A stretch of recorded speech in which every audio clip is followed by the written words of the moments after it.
Um complemento aí, para você ver como é delicada a minha circunstância. Se eventualmente os sujeitos pegam e dizem que usam instrumentos reais irreais para eventualmente me enfrentar, né? E que instrumentos realísticos eventualmente não podem, de alguma forma, me derrotar, ou o contrário, né? Se eventualmente eu estou usando de instrumentos realísticos, então daí eu precisaria de outros instrumentos falsos, que eu não fiz na verdade, mas instrumentos falsos para poder responder.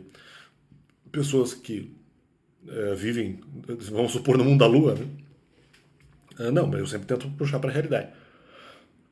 Se eventualmente a realidade não adianta, eu vou continuar buscando a realidade para verificar o que aconteceu. Então esse é o primeiro ponto. O segundo ponto, não. Se os outros estão usando instrumentos irreais para poder me derrotar, não tem porquê. Eu vou justamente contra esses instrumentos irreais, eu vou tentar também usar a realidade para corrigir isso. Né? Eu acabei vendo um vídeo em que eu não sei, fizeram ali uma micagem, né, com o Dragon Ball, com o Vegeta apanhando para Aralho, uma personagem do Dragon Ball original. Né? E daí não fazia muito sentido, então o Vegeta teve que buscar outros instrumentos, já que ela era meio fora da realidade, o Vegeta teve que buscar outros instrumentos para poder derrotá-la. Só que não, eu sempre puxando para a realidade. Só que veja só, veja na minha circunstância, como isso não faz muito sentido.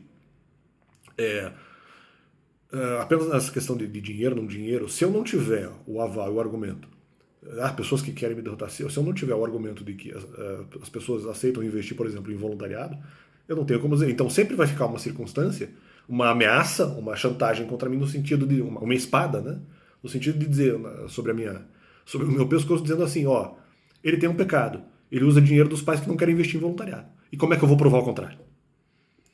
Entendeu? Então esse é o argumento que, na verdade, esse é um dos argumentos centrais. Apenas para fazer essa situação. Eu dependo da manifestação dos outros. Se eu não tiver essa manifestação, outras pessoas vão usar isso contra mim. Então, esse é o fato. Essa é a grande questão. Né? Então, se estão usando instrumentos irreais, justamente, eu, por causa dessa irrealidade, acabo sendo prejudicado. Agora, fazemos o que nós podemos aqui em série de YouTube. Apenas para esse complemento. Né? Então, se estão usando de instrumentos irreais contra mim, eu posso usar a realidade. Mas há determinados casos que eu dependo dos outros, eu dependo da afirmação dos outros. Né? E é isso aí, portanto, na minha visão descaracterizada. Enganamos. Não, eu sempre consegui trazer a realidade para responder esses caras.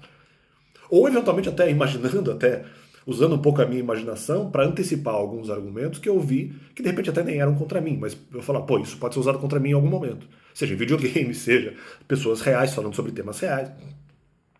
Às vezes um tema real, mas que não era diretamente contra mim, ou nem era para mim, mas mesmo assim esse argumento pode ser usado contra mim, já vou me antecipar e propor uma resposta, mesmo que não tenha nada a ver comigo. Agora, embora pudesse ser usado,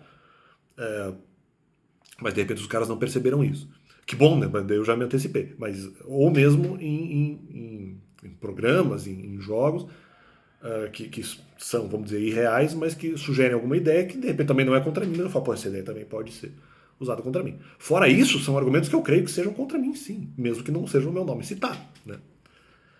Às vezes até quase citado. Né? Mas, ou até às vezes o meu nome citado, mas não dá para saber exatamente se é para mim ou não, também. Né?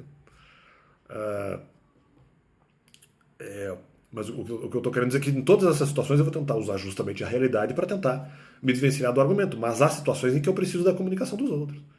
Então, porque senão isso sempre vai poder ser algo utilizado contra mim. Então eu não concordo com isso daí. Né? Outro argumento que eu vi o pessoal, eles tentam forçar essa questão da capa espiritual, só que isso não faz sentido. Né? Porque não era capa, uma vez que eu já provei isso, como a intencionalidade de ajudar pessoas, não pode ser capa espiritual. Não vou me esconder aqui, me fingir uma pessoa totalmente justa para acreditarem que eu sou Deus, para eles se motivarem para mudar o comportamento. Não! Eu mesmo confesso que sou pecador, não uso capa espiritual. E falo para as pessoas mudarem mesmo assim. Porque elas podem ter sucesso na vida delas, mesmo que elas tenham mais sucesso do que eu. Porque eventualmente eu tenho um pecado ou outro, de repente é um pecado que a pessoa não tem. E daí ela consegue, de repente, uma obediência maior a Deus. Eu falei isso no canal, falei isso em outros lugares. É ridículo, tá ligado? É um argumento também são coisas que eu ouço por aí, né? O argumento de que, não, no final faz comentários filosóficos. Sim, faz comentários filosóficos sobre a realidade, mas também trazendo situações pessoais. E daí diz assim, no final as outras pessoas estão um passo à frente. Nem sempre elas estão um passo à frente. Mas se eventualmente as pessoas estão um passo à frente de mim, eu estou um passo atrás para verificar o que elas estão fazendo errado. Às vezes é bom ficar atrás justamente por conta disso. Então, outro argumento que eu ia falar, acabei não falando, sobre a questão da contratação no voluntariado em relação à moto, né? Não faz sentido. Porque esse argumento da moto, que eu sou responsável pelo Ministério porque eventualmente assinei termo de adesão, não tem lógica, porque como eu já seria, a princípio, mãe espiritual, nesse sentido, independentemente se eu não assinasse termo de adesão, não faria diferença nenhuma. Continuaria sendo responsável, né? Porque fui eu que ministrei, o termo de adesão não é importante. Se eu perdi moto, eu perderia do mesmo jeito. Eu já seria caracterizado como dono dela. Por outros instrumentos, né? Não necessariamente pelo termo de adesão. Mesmo por um instrumento espiritual. Ou por ter feito, ter executado a atividade. Só isso basta. Só isso basta. Só isso basta. Então é isso aí, valeu. Deus é bom. E espero que possamos estar aí tendo esclarecimentos sobre questões. E valeu.